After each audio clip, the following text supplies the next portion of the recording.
Hello, I am Matt Williamson, coming at you here on this Wednesday. We're a day away from Chargers Chiefs to start week 2. How awesome is that? How psyched are everyone for the NFL season? Your Steelers are 1-0. Wasn't the prettiest thing, but wins are all that matters. And now they get the Patriots. I've teased this before, and I did it last week. All kinds of in-depth nuggets that I could dig up with here, and I'm about 3/4 of the way done with my preview of this game. Just wanted to start getting some of it to you now. This week and next week are a little bit of an odd time of the year for me with this project, because week 1, you just talk about all the things they did last year, previewing week 1. Week 2 and week 3, you kind of want to balance trends from last year with what they did in week 1. After the first 2 games are in the book, I kind of throw away all the stats from last year and really start to build new trends from 2022. So a little bit of a balancing act this week and next from my process. But I'm just going to buzz through some stuff. Patriots starting the season here with 2 straight road games, but they were 6-2 on the road last year. But they did their own 1 on the road so far. And starting the season with 2 straight road games is brutal. Steelers only lost twice at home, plus a tie last year. So there you go. I think this Patriot team isn't nearly as good as last year, but there's a lot of these numbers that indicates that New England's team last year was better than what you thought. And I'm going to lay a lot of those things out too, because this Belichick guy knows a thing or two. The Patriots outscored their opponents by 159 points last year. That was second best in the AFC. Now, this is a little harsh because it's only after 1 week. But right now, in terms of point differential, only the Jets are worse than the Patriots in the AFC. Okay. Yards per play last year. I mean, you guys think by now know that I adore yards per play. Their yards per play differential last year was 5th best in the NFC, or in the NFL, in the entire league. 5th best in yards per play differential. It's pretty impressive. On average last year, they outscored their opponents by 9.4 points per game. 3rd best in the NFL. However, after the Patriots' week 14 bye week last year, they only won 1 game the rest of the year. And that was a week 17 blowout against the Jags, who were a disheveled mess with a terrible head coach at that point. But the Patriots lost their other 3 post-bye regular season games, as well as losing by 30 points in Buffalo in the wild card round of the playoffs. So if you look from the bye week 14 until now, they only have 1 win, and it was against an awful Jacksonville team. And everything else was pretty miserable. And I think that's a better indicator of who this team is. This is another one. New England beat only 2 teams last year that finished with a winning record. Tennessee and the Bills. However, that Tennessee victory, Titans didn't have Derrick Henry, A.J. Brown, Julio Jones. And that Bills victory, as you might remember, came in about the most extreme weather conditions you will ever see an NFL game played. And New England threw the ball 3 times in that victory. So, odd football game. I mentioned yards per play differential. The Patriots were 5th. Steelers were 3rd worst last year. But I told you that last week. Only 7 teams last year finished the season with a better turnover differential than New England. And that's a Patriot thing. That's a Belichick thing. Winning in the margins. They're always great on special teams. They're always great with turnover differential, situational football, hidden yardage. So a couple of these stats are just how great this organization has been too. Because we're having people read this article from all walks of life, and some aren't as familiar. So the Patriots were 7-9 in 2020. And remember, that was the COVID year. And no one came close to having as many people opt out as the Patriots did that year. And that was Brady's first year with the Bucs. He went in to win the Super Bowl. But I also think it was one of Belichick's best coaching years to get that awful team to 7-9 that had nobody, including Brady. Mac Jones wasn't there yet. But anyway, they were 7-9 in 2020. But this marvels me. But they've won double-digit games in every other season since 2003. That's ridiculous. Since 2001. I mean, there's probably a couple of you out there who weren't even born yet in 2001. New England finished third in the AFC once, second 3 times, and first the 18 other years, with 6 Super Bowl wins and 3 Super Bowl losses over that stretch. Just, you have to marvel at what this team has done, since 2001. It's ridiculous. This kind of goes back to yesterday about the 100 snaps the Steelers had to play. And by the way, many of you commented on my article, and it was some of the nicest comments I've ever had. Usually, not with this site, but ESPN, you go back and you read your comments. They're rarely nice. Thank you. Everyone seems to be enjoying the article that's up. But not only did the Bengals hold the ball for 43 minutes and 43 seconds last week, compared to 26-17 for Pittsburgh, but Cincinnati ran 33 more plays in that game as well. The Bengals averaged 4.6 yards every time they snapped the ball. Steelers offense averaged 4.4. Not bad.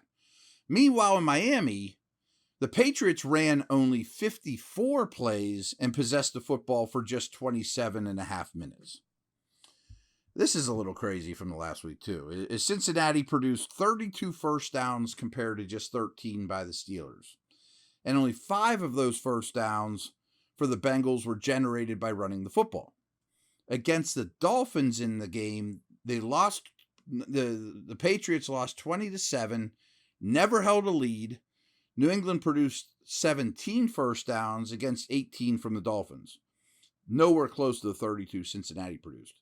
Miami did hold the football for a full 5 minutes longer than the Patriots last week. We kind of talked about that. While the Bengals threw for 107 more passing yards than Pittsburgh, the Steelers averaged 4.9 yards completion against 5.0 completion average for the Bengals. So they were pretty much as efficient. They just threw it more. In their week 1 win over Cincinnati, the Steelers were +5 in turnover differential, as +6 in sack differential. Those numbers are rare. But the Patriots were -3 in turnover differential in Miami last week. And the Dolphins sacked Mac Jones 3 times compared to the 2 sacks of Tua that New England managed to. So, the sack differential and point differential or turnover differential are huge indicators. What else we got here? Oh, here's a funny one. And before we go to break, last week was Mitch Trubisky's 4th career start against an AFC North opponent. He is 4-0 against the AFC North. How about that, Mitch? I mean, he just kills this division, right? Okay, on that note, we will come back. Let's talk about when the Steelers have the football.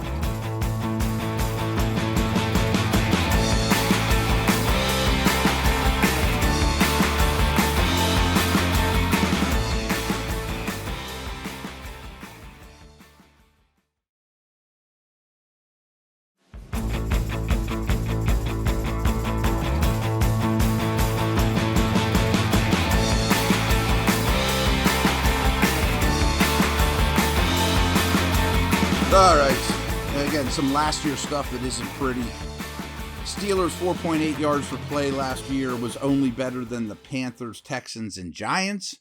Meanwhile, only the Bills and Browns allowed better yards per play than the New England defense. So, big discrepancy there, at least from last year's numbers. Only the Bills' defense last year allowed fewer points per game than New England's. And Patriots team as a whole was 3rd best in points allowed. The Patriots defense forced a turnover on just under 18% of their opponent's drive last year. That was the highest percentage in the league. Their 30 turnovers created was only behind the Cowboys and Colts. Again, huge Belichick win in the margins thing. The only defenses that gave up fewer passing yards per game in 2021 than the Patriots were the Bills, Bears, and Panthers. The Patriots' opponents last year targeted their tight ends just 16% of the time. Lowest percentage in the whole league. Patriots defense allowed a measly 5.1 yards per target against opposing tight ends. That's why they didn't throw to them. That was the best in the league. They were also best in receptions allowed, yards allowed, as well as catch rate to the tight end position. Last week, as bad as things were for New England, they only gave up 2 catches for 15 yards to opposing tight ends. Might not be the best situation for Mr. Freiermuth. Speaking of Mr. Freiermuth, he and Deontay were targeted a combined 22 times last week. Those two combined for just over 59% of the target share against the Bengals. That's a massive 2-player number. And to give you some respect to that, in Johnson's last 18 games, he's received at least a 30% target share in half of those games. 30% is massive. Along those lines, the Patriots Miami targeted Tyreek Hill just under 39% of their dropbacks last year. And Tua's average depth of target was 8.3 yards downfield, which is much higher than league average last year and was higher than all but 4 of his games. So he was pushing the ball down the field against these guys, often to Hill. 75% of Tua's passes were between the numbers against the Patriots.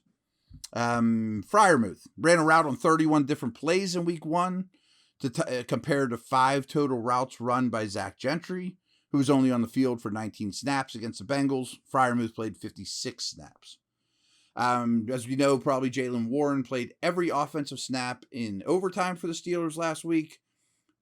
Najee was in the game for 77% of the snaps in regulation before leaving the game. So up until he left, he played 77% of the snaps. This is a big for Najee if he's healthy too. Is the Patriots were bottom 5 last year in allowing receiving yards and yards per reception to running backs. Patriots also allowed 4.6 yards per rushing attempt, and only 3 defenses were worse. Maybe it was an anomaly, but Miami only generated 2.8 yards per rush against the Patriots, but they were winning the whole time. As you guys probably know, Chase Claypool led the Steelers in rushing last week. With 36 yards, while Najee, Trubisky, and Warren combined for 39 rushing yards, just 3 yards more than Claypool. As mentioned, the Miami never were down on the scoreboard last week, and they still only ran the ball 23 times versus 33 pass attempts against the Patriots. A little odd. 66% of New England snaps last year on defense, they were in their nickel package. That's a very high number. Trubisky produced 5.1 yards per attempt in week 1. Against the Patriots, Tua was at 8.2, as we mentioned. So maybe things are going to get better here. Throwing in the middle of the field, Trubisky was 5 of 7. Outside the numbers, he was 16 of 30.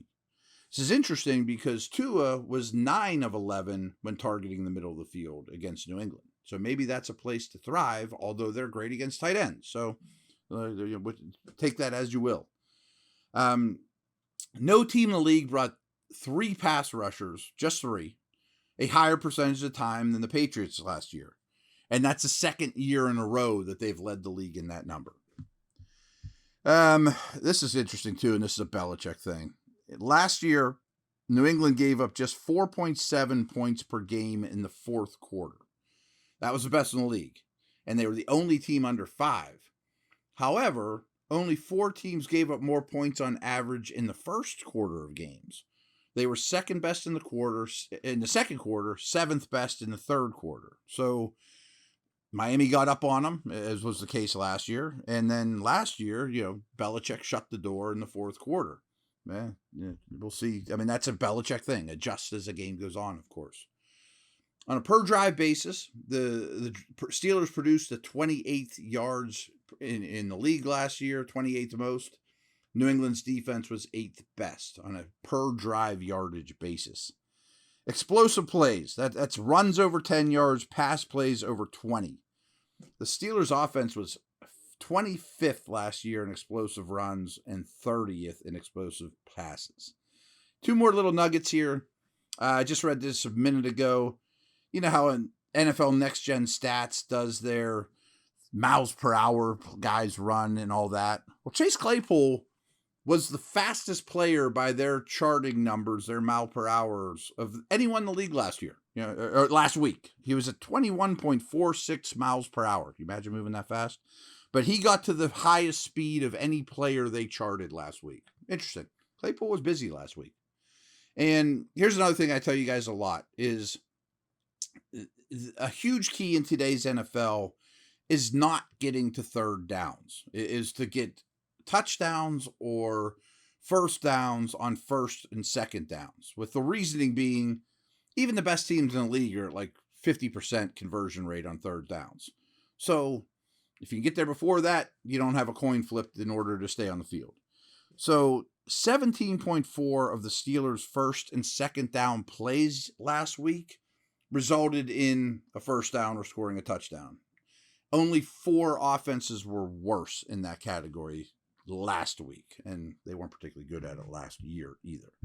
So that's the general take here, and when the Steelers have the ball, tomorrow we'll talk about, I presume, when New England has the ball. Have tons of notes on that as well.